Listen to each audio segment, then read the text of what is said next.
tutigathio higina ngari ene to twathire twakinya rũĩ tukĩgũtume.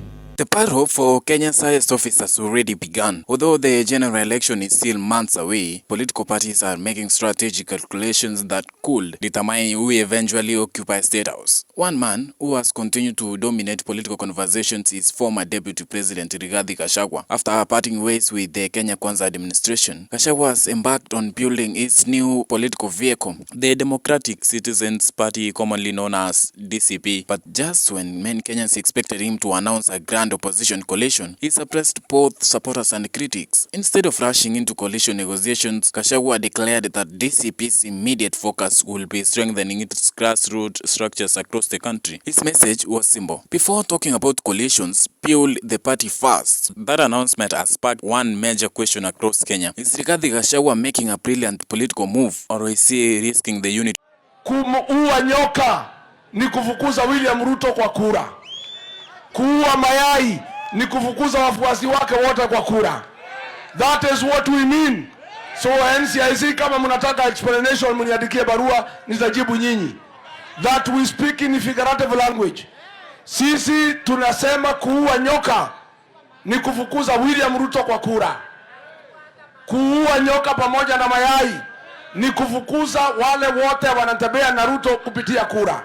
Of the opposition at a critical moment. Today, we take a deep look into the strategy behind DCP and the political calculations involved, the possible winners and losers, and what this means for Kenya's race to 2027. Let's start here on why Gachagua is taking his time. Politics is often compared to a game of chess. Every move matters. Every decision is carefully calculated. According to Gachagua, coalition politics should never come before building a strong political party. His argument is that a party with weak structures cannot negotiate fairly when coalition talks begin. Imagine entering business negotiations without capital. Imagine entering a football tournament without a complete team. That, according to Gachagua's allies, is what happens when political parties rush into alliances before organizing themselves. DCP, therefore, wants to recruit members nationwide, establish offices in counties, constituencies, and wards, identify local leaders, strengthen grassroots mobilization, and build a recognizable national identity. The thinking is simple: a stronger party equals greater negotiating power. Kenya's political history tells an important story. Since the return of multi-party democracy, no presidential election has been won by a single strong individual alone. So victory has almost always depended on alliances. In 2002, for example, opposition leaders united and ended KANU's decades-long rule. In 2013 and 2017, the Jubilee Alliance combined regional political strengths. In 2022, Kenya Kwanza assembled several parties into one coalition and emerged victorious. These examples demonstrate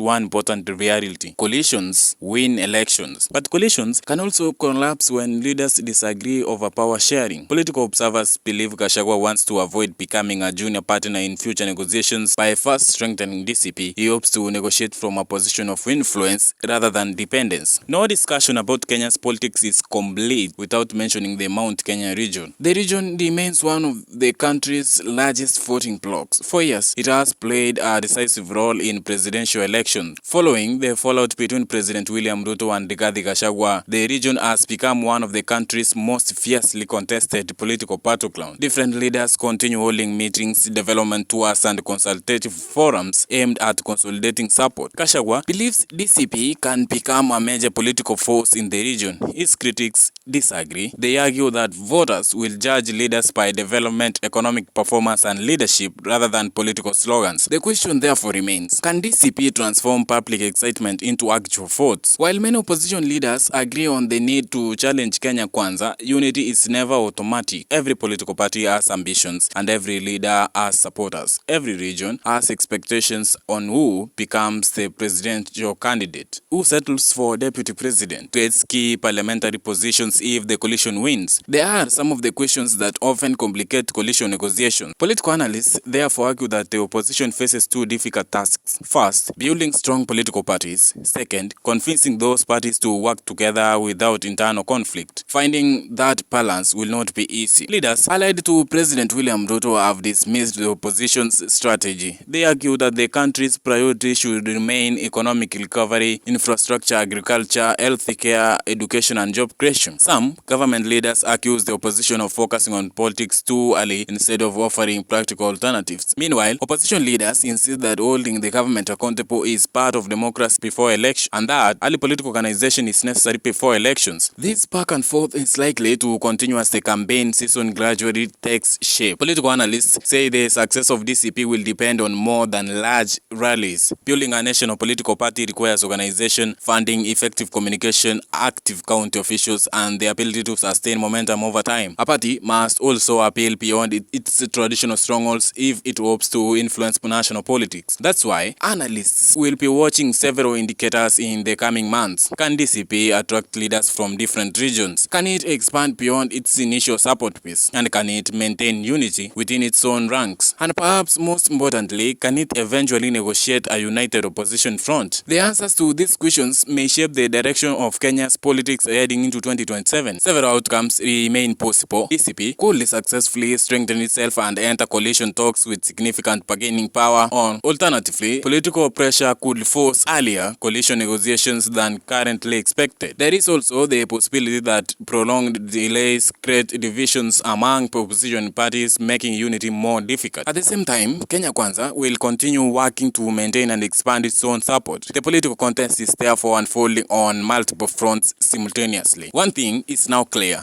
Gachagua has chosen a different political path. Rather than rushing into coalition agreements, he wants DCP to first establish itself as a strong political party with grassroots structures across the country. Whether this strategy proves successful remains to be seen. Kenyan politics has repeatedly shown that strong organization, public support, and effective alliances all play important roles in determining election outcomes. As the road to 2027 continues, every political move will be closely watched by supporters, opponents, and undecided voters alike. The coming months are likely to bring more rallies, consultations, negotiations, and political realignments. Only time will tell whether Gachagua's strategy strengthens the opposition or whether delays in coalition building ultimately work to the advantage of the ruling side. Thank you for watching. If you enjoy this political analysis, don't forget to like this video, subscribe for more in-depth reports, and share your views in the comments. Do you think DCP should build fast before joining a coalition? Or should the opposition unite as soon as possible? We'd love to hear from you. I am Winston Ondari for National Lab TV.